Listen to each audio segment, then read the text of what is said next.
Halo semuanya, Assalamualaikum warahmatullahi wabarakatuh. Perkenalkan, nama saya Maisha Nur Amelia dengan NIM 642500042. Saya dari kelas 642A01, jurusan Manajemen Fakultas Ekonomi Bisnis. Pada kesempatan kali ini, saya akan menyampaikan tugas individu project untuk ujian tengah semester pada mata kuliah pengantar ekonomi makro yang diampu oleh Ibu Rani Kurniasari. Dalam video ini, saya akan membahas mengenai PDB sampai dengan disposable income, lengkap dengan cara dan alasan kenapa hasilnya bisa seperti ini. Jadi di soal pertama ini, di poin A itu kita dikasih data, ada konsumsi dengan data 6.500, investasi 2.100, pengeluaran pemerintah 1.800, terus ekspornya 1.200 dan impornya 900. Jadi di soal tersebut kita disuruh mencari PDB-nya. Untuk mencari PDB-nya, kita memakai rumus C sebagai konsumsi ditambah I sebagai investasi ditambah G pengeluaran pemerintah ditambah buka kurung X sebagai ekspor dikurang M sebagai impor. Nah, selanjutnya kita menghitung buka kurung tutup kurungnya dulu. Jadi kita menghitung ekspor dikurang impor. Kenapa ekspor dikurang impor? Karena kita cuma mau menghitung yang ada di dalam negerinya aja. Jadi pertama kita hitung dulu X minus M, 1.200 dikurang 900, hasilnya 300. Baru semuanya dijumlahin, 6.500 ditambah 2.100 ditambah 1.800 ditambah 300 dan hasil akhirnya itu 10.700. Dan sudah ketemu untuk PDB-nya, yaitu PDB-nya 10.700. Masih di soal nomor 1, kita ganti ke poinnya, yaitu poin B.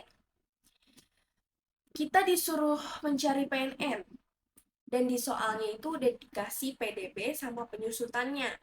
Jadi rumus PNN ini PDB dikurang penyusutan. Jadi tinggal dimasukin aja. PDB-nya itu 10.700 dikurang penyusutannya itu 400. Dan hasil akhirnya itu 10.300. Jadi PNN-nya itu menghasilkan 10.300. Kenapa dikurang? Karena ada nilai barang yang berkurang.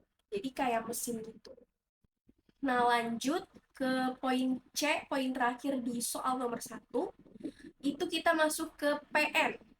Di sini rumusnya PNN dikurangi pajak tidak langsung. Jadi 10.300 dikurang 300, hasilnya 10.000. Jadi PN-nya itu 10.000. Kenapa pajaknya dikurang? Karena itu bukan pendapatan yang langsung dirasain sama masyarakat. Sekarang kita move untuk soal nomor 2. Diketahui PDB sebesar 5.800 dan jumlah penduduk 280 juta jiwa. Banyak sekali ya. Dan di sini kita disuruh menghitung PDB per kapitanya itu berapa. Dan di rumus PDB per kapita ini menggunakan rumus PDB dibagi dengan jumlah penduduk. Berarti perhitungannya itu 5.800 dibagi 280 sama dengan 20,7 juta. Jadi PDB per kapitanya itu 20,7 juta.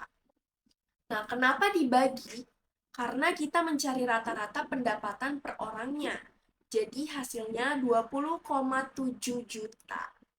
Masih di soal nomor 2, tapi kita ini kayaknya disuruh menganalisis nih.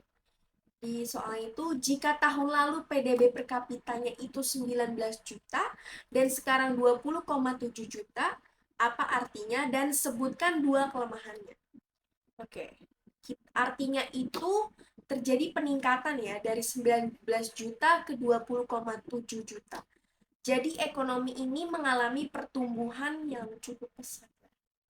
Tapi ada kelemahan. Yang pertama, tidak menunjukkan pemerataan pendapat, dan yang kedua, tidak menunjukkan kesejahteraan masyarakat secara nyata. Selanjutnya kita membahas soal nomor 3. Diketahui C-nya itu 8.000, I-nya itu 3.500, G-nya 2.000, X-nya 1.500, M-nya 1.000. Pendapatan neto luar negerinya itu 200, penyusutannya itu 500, dan pajaknya itu adalah 600. Di sini kita disuruh menghitung PDB, PNB, PNN, dan PNE. Pertama kita hitung PDB-nya terlebih dahulu. Menggunakan rumus C plus I plus G plus buka kurung X dikurang M tutup kurung. Nah, jadi PDB-nya itu 8.000 ditambah 3.500 ditambah 2.000 ditambah 1.500 dikurang 1.000. Kita hitung dulu hasil dari tutup kurung buka kurungnya itu ekspor dikurang impor. Ingat ya, hasilnya itu 500. Nah, kita jumlahkan nih semuanya. 8.000 ditambah 3.500 ditambah 2.000 ditambah 500 menghasilkan 14.000. Jadi PDB-nya itu adalah 14.000. Selanjutnya kita menghitung PNB. PNB ini menggunakan rumus PDB ditambah pendapatan luar negeri. PDB-nya itu adalah 400, pendapatan luar negerinya itu 200. Jadi ditambah dan menghasilkan 14.200. Jadi hasil PNB-nya itu 14.200. Selanjutnya PNN. PNN ini menggunakan rumus PNB dikurang penyusutan. PNB-nya itu 14.200 dikurang penyusutannya itu 500 dan menghasilkan 13.700. Dan yang terakhir nih, untuk soal nomor 3, PN, kita menghitung PN. Dengan rumus PNN dikurang pajak, berarti 13.700 dikurang 600, menghasilkan hasil akhir 13.100. Semuanya dihitung bertahap dari PDB sampai ke PN. Nah, kita mulai masuk ke penjelasan soal terakhir, yaitu soal nomor 4. Dengan soal diketahui PDB 12.000, penyusutan 1.000, pajak tidak langsungnya 800, pajak langsungnya 900, laba ditahan 700, transfernya 600. Nah, kita disuruh menghitung PNN, PN, PI, dan DI. Langkah pertama kita menghitung PNN, yaitu PDB dikurang penyusutan, itu rumusnya, yaitu 12.000 dikurang 1.000 menghasilkan 11.000.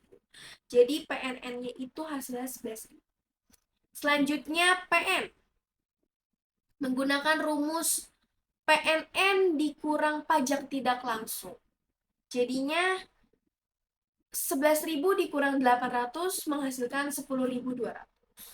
Selanjutnya kita menghitung PI. Dengan rumus PN dikurang laba ditahan, berarti 10.200 dikurang 700, oh ternyata ditambah sama hasil transfernya, berarti 600, dan menghasilkan 10.100. Kenapa ditambah transfer? Karena itu pendapatan tambahan dari masyarakatnya. Dan yang terakhir DI. Dengan rumus PI dikurang pajak langsungnya, yaitu 10.100 dikurang 900 menghasilkan 9.200. Jadi ini adalah pendapatan yang benar-benar bisa dihitung. Nah, jadi dari semua soal yang kita bahas dari nomor 1 sampai nomor 4, itu kita bisa melihat bahwa perhitungan ekonomi makro ini dilakukan secara bertahap dan saling berhubungan. Yang penting adalah memahami rumus-rumusnya aja dan alasan kenapa suatu nilai ditambah atau dikurangkan. Sekian penjelasan dari saya, kurang lebihnya mohon maaf. Wassalamualaikum warahmatullahi wabarakatuh.